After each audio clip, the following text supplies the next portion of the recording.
Ilhas. Querida Glennon, minha filha adolescente acabou de nos ligar do colégio interno e nos contou que é gay. Estamos felizes por ela. Acreditamos em todas as formas de amor. Meu problema é o seguinte: meus pais vão ficar aqui em casa no Natal. Os dois são fundamentalistas e sei que vão passar as festas de final de ano inteiras tentando envergonhá-la e convertê-la. Como lidar com isso? Respeitosamente, M. Querida M, quando eu e Abby nos apaixonamos, mantivemos isso em segredo por um tempo. Então, quando decidimos construir uma vida juntas, começamos a dividir nosso relacionamento com os outros, nossos filhos, nossos pais, nossos amigos e o mundo. As pessoas tinham muitas opiniões sobre nossa notícia. Às vezes, essas respostas me deixavam assustada, defensiva, com raiva e me sentindo exposta. Uma noite, Abby, que sabe que eu entendo melhor a vida por metáforas, disse o seguinte: Glennon, quero que você pense no nosso amor como uma ilha. Na nossa ilha estamos eu, você, as crianças e o amor de verdade. O tipo de amor sobre o qual se escrevem livros e que as pessoas passam a vida toda tentando encontrar. O santo grau. A coisa mais preciosa do mundo. A coisa. Nós a encontramos. Ainda é jovem e nova, então vamos protegê-la. Imagine que cercamos nossa ilha com um fosso cheio de jacarés. Não vamos baixar a ponte levadiça, nem deixar o medo de ninguém entrar na nossa ilha. Aqui dentro só cabe nós e o nosso amor. Deixe todo o resto do outro lado do fosso, onde não pode nos ferir. Deixe que gritem de medo ou de ódio. Dane-se. A gente nem está ouvindo. A música continua tocando. Só o amor entra, querida.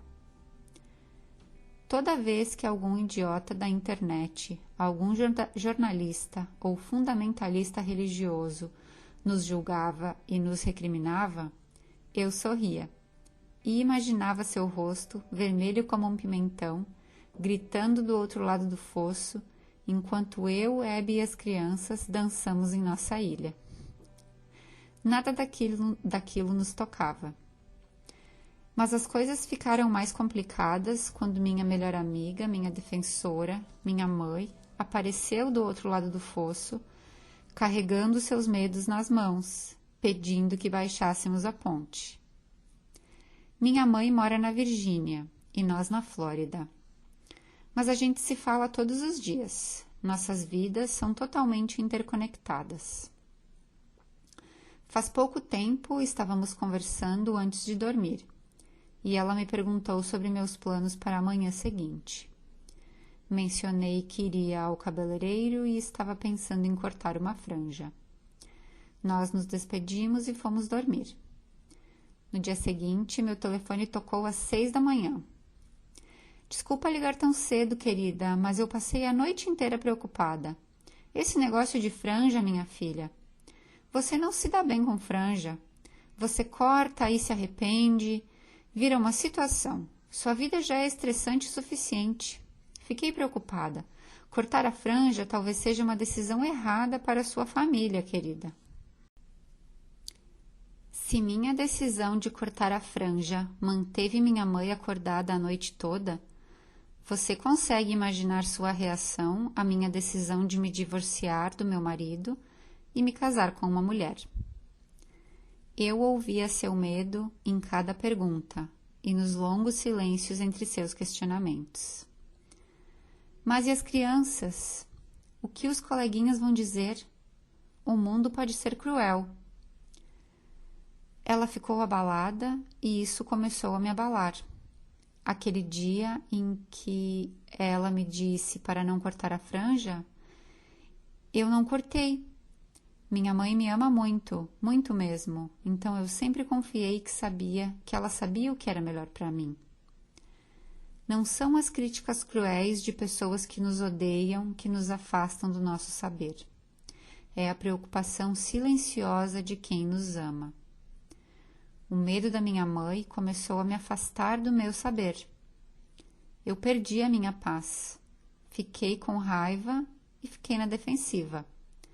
Passei semanas no telefone com ela, me explicando, tentando convencê-la de que eu sabia o que estava fazendo e que tudo ficaria bem. Um dia eu estava conversando com a minha irmã, ficando nervosa tudo de novo, relembrando a conversa com a minha mãe. Minha irmã me interrompeu e disse: Glennon, por que você está tão na defensiva? Isso é para quem tem medo de perder o que tem. Você é uma porra de uma adulta. Você pode fazer o que você quiser. Ninguém vai tirar isso de você, nem a mamãe. Isso é seu, Glennon, e Abby é sua. Nós desligamos e eu pensei: minha mãe me ama, e ela discorda de mim sobre o que é melhor para a minha vida. Vou ter que decidir em quem confio mais, na minha mãe ou em mim mesma. Pela primeira vez na minha vida, eu decidi confiar em mim mesma. Mesmo que isso significasse fazer o contrário do que meus pais acreditavam ser melhor. Decidi agradar a mim, e não a eles. Decidi me tornar responsável pela minha própria vida, minha própria alegria, minha própria família. E decidi fazer isso com amor. Foi aí que eu me tornei uma adulta. Naquela noite eu falei para Abby: não vou passar nem mais um segundo me explicando ou justificando o nosso relacionamento. Explicações são o medo preparando a sua defesa. E nós não estamos em julgamento. Ninguém pode tirar de nós o que temos. Não posso convencer meus pais de que estamos bem falando incessantemente sobre como estamos bem. Acho que a única forma de convencer alguém que você está bem é só estando bem e deixando que as pessoas vejam isso. Não quero mais sair da nossa ilha para pregar por nós. É cansativo demais, e toda vez que eu saio para tentar convencer os outros de que estamos bem, eu não estou aqui com você estando bem. Então, eu vou colocar mais uma placa na nossa ilha. Essa não está virada para fora e para o mundo, está virada para dentro, para nós, com um lembrete. E ela diz: só o amor sai. O medo não entra, o medo não sai, só o amor entra, só o amor sai.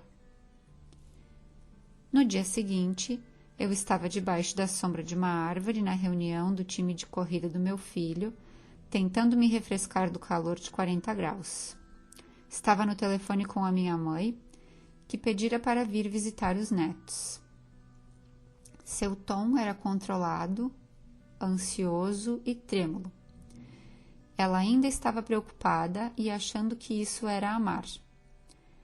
Ela simplesmente não conseguia confiar no meu saber ainda. Mas pela primeira vez foi isso que eu fiz. Eu confiei no meu saber. Essa é a parte da história em que uma mãe e uma filha se tornam duas mães. Mãe, não, você não pode vir, eu falei. Você ainda está com medo. E não pode trazer isso para cá, porque os meus filhos, eles não estão com medo. Nós os criamos para entender que o amor e a verdade, em qualquer forma, devem ser honrados e celebrados. Não aprenderam o medo que você carrega, e eu não vou permitir que aprendam isso pela sua voz e pelos seus olhos. O seu medo de que o mundo vá rejeitar a nossa família está fazendo com que você mesma crie essa rejeição que você tanto teme. Nossos filhos não estão carregando o medo que você carrega, mas se você trouxer isso para cá, eles vão aprender porque confiam em você. Não quero que esse fardo desnecessário passe para eles.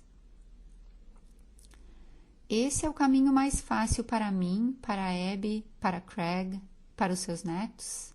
Claro que não, mas é o caminho mais verdadeiro.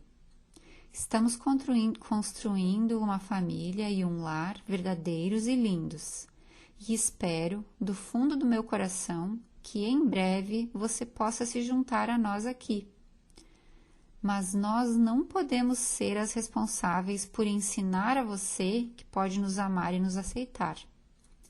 Tenho que dizer uma coisa difícil, que é que o seu medo não é problema meu, de Abby ou das crianças. O meu dever como mãe é me certificar de que isso nunca se torne um problema para eles.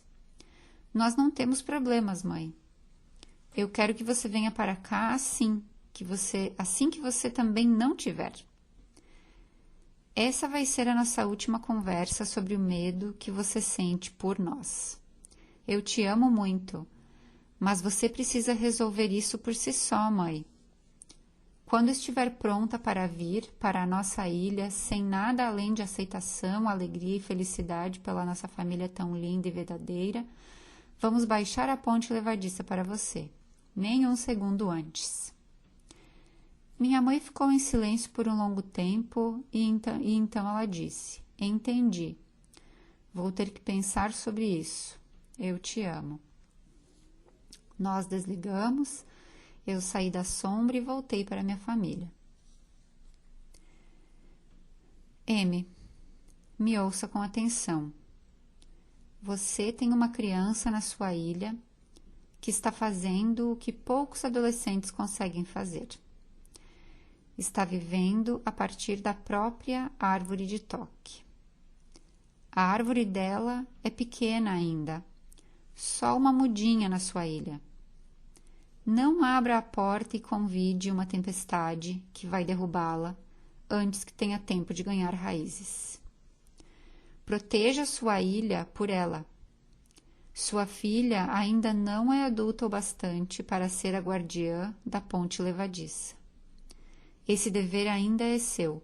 Não baixe a ponte da sua família para o medo, nem se for por pessoas que ela ama, especialmente se esse medo for apresentado em nome de Deus. Uma mulher se torna uma mãe responsável quando para de ser uma filha obediente, quando finalmente entende que está criando algo diferente do que seus pais criaram, quando começa a construir sua ilha, não segundo as especificações deles, mas segundo as suas. Quando ela finalmente entende que não é o dever dela convencer todo mundo na sua ilha a aceitar e respeitar a ela mesma e aos seus filhos. Seu dever é permitir que entrem na sua ilha somente quem os aceita e respeita. Somente as pessoas que vão atravessar a ponte levadiça como queridos e respeitosos convidados que são. Hoje à noite, sente-se com seu parceiro ou parceira e decida, com honra e intenção, o que vocês vão permitir na sua ilha e o que não vai entrar. Não quem são inegociáveis, mas o que. Não desça sua ponte levadiça para nada além do que vocês decidiram ser permitido na sua ilha. Não importa quem esteja carregando. Neste momento, está sendo exigido de você escolher entre permanecer uma filha obediente ou se tornar uma mãe responsável. Escolha ser mãe. Todas as vezes daqui em diante, escolha ser mãe. Seus pais tiveram a vez deles de construir uma ilha. Agora é a sua.